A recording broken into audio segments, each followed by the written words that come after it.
Pemirsa, Presiden Amerika Serikat Donald Trump dan Chairman The Federal Reserve Jerome Powell terlibat adu argumen soal biaya renovasi kantor pusat The Fed di Washington.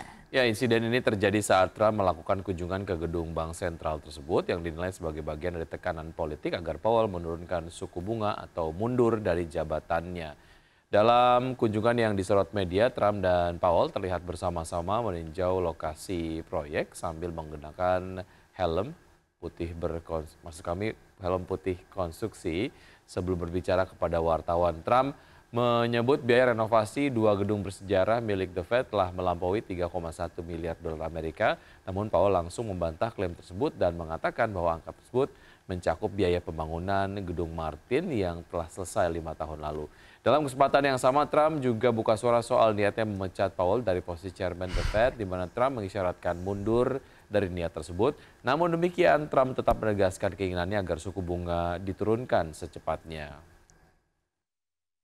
It looks like it's about 3.1 billion. It went up a little bit, or a lot.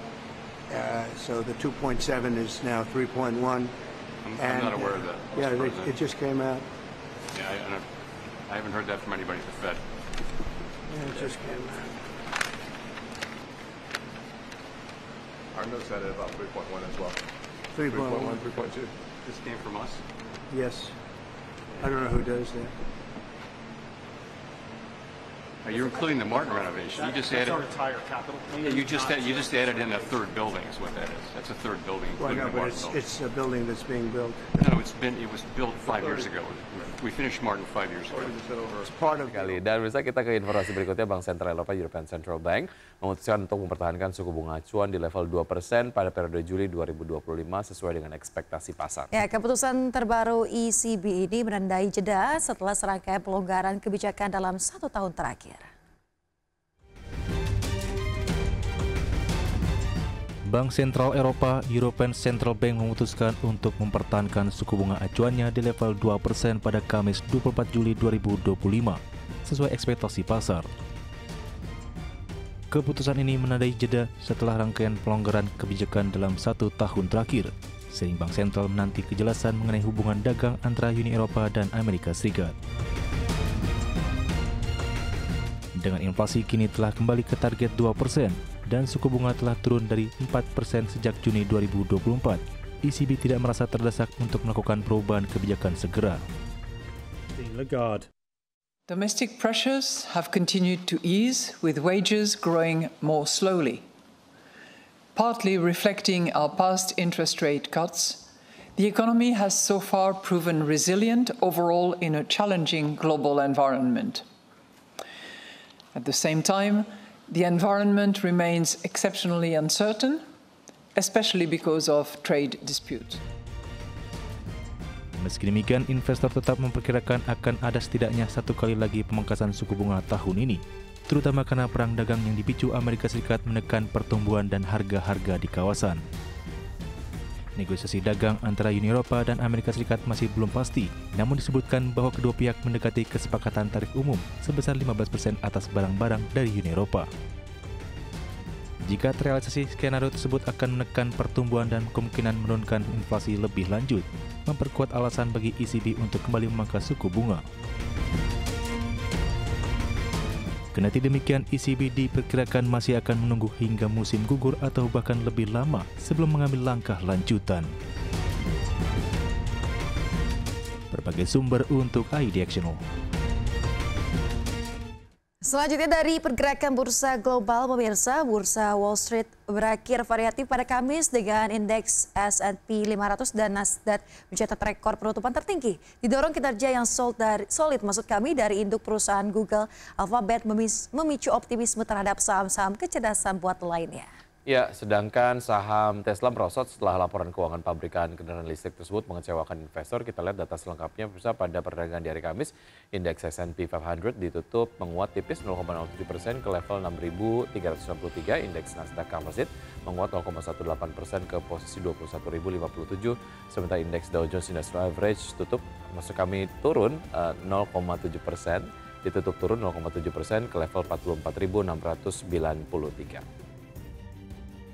Sementara itu, bursa saham Eropa berakhir di zona hijau pada hari Kamis setelah Bank Sentral Eropa mempertahankan suku bunga sesuai dengan perkiraan, sementara investor menyambut baik laporan keuangan yang solid dari Bank KKP dan meredanya ketegangan perdagangan dengan Amerika Serikat.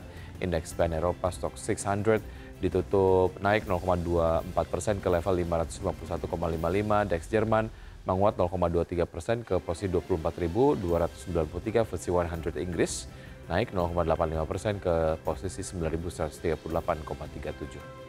Kami, pemirsa, indeks harga saham gabungan atau IHSG kembali rebound signifikan ke level 7.500-an. Ya, di topang kebangkitan saham-saham perbankan Big Caps, IHSG mampu mencetak rekor tertinggi sejak 24 Desember 2024. Indeks harga saham gabungan kembali tutup menguat melanjutkan catatan positif di perdagangan sebelumnya. Mengutip data Bursa Efek Indonesia, IHSG tutup menguat 0,83% di level 7.530,90 di Kamis. Adapun IHSG dalam 2 pekan terakhir bergerak boncer dan menembus level 7.500 yang menandai level tertinggi tahun ini dan mencetak rekor tertinggi sejak 24 Desember 2024. Kenaikan IHSG-nya ditopang 3 indeks sektoral dari total 11 sektor di BEI. Sektor keuangan menguat signifikan 3,03%. Disusul sektor perindustrian naik 0,77% dan sektor barang baku melaju 0,14%. Sementara itu beberapa sektor yang melemah dalam diantaranya seperti energi turun 0,75%, sektor kesehatan melemah 0,70%, teknologi koreksi 0,64%, sektor properti dan real estate terdepresiasi 0,63%. Mengutip Refinitiv, saham-saham sektor keuangan yang jadi penopang IHSG diantaranya saham PT Sinarmas Multi Arta Tbk atau SMMA. Ditutup menguat signifikan 19,97% di level Rp18.925 per saham, sentuh arah dan menyumbang 25,13 indeks poin ke penguatan IHSG. Saham PT Bank Rakyat Indonesia Persero Tbk atau BBRI ditutup menguat 3,95% di level Rp3.950 per saham dan berkontribusi 24,72 indeks poin. Saham PT Bank Mandiri Persero Tbk atau BMRI ditutup menguat 3,56% di level Rp4.800 per saham dan berkontribusi 10,5 indeks poin ke IHSG. Selain sektor finansial, dari sektor perindustrian saham PT Astra International Tbk atau ASI ditutup menguat 2,02% di level Rp5.050 per saham dan menyumbang 4,44 indeks poin ke IHSG. Adapun IHSG terdampak positif dari sentimen Presiden Amerika Serikat Donald Trump telah mengumumkan kesepakatan terbesar yang pernah dibuat dengan Jepang, di mana Tokyo akan menginvestasikan $550 miliar Amerika ke Amerika Serikat dan membayar tarif sebesar 15%. Dari berbagai sumber untuk ADX Channel.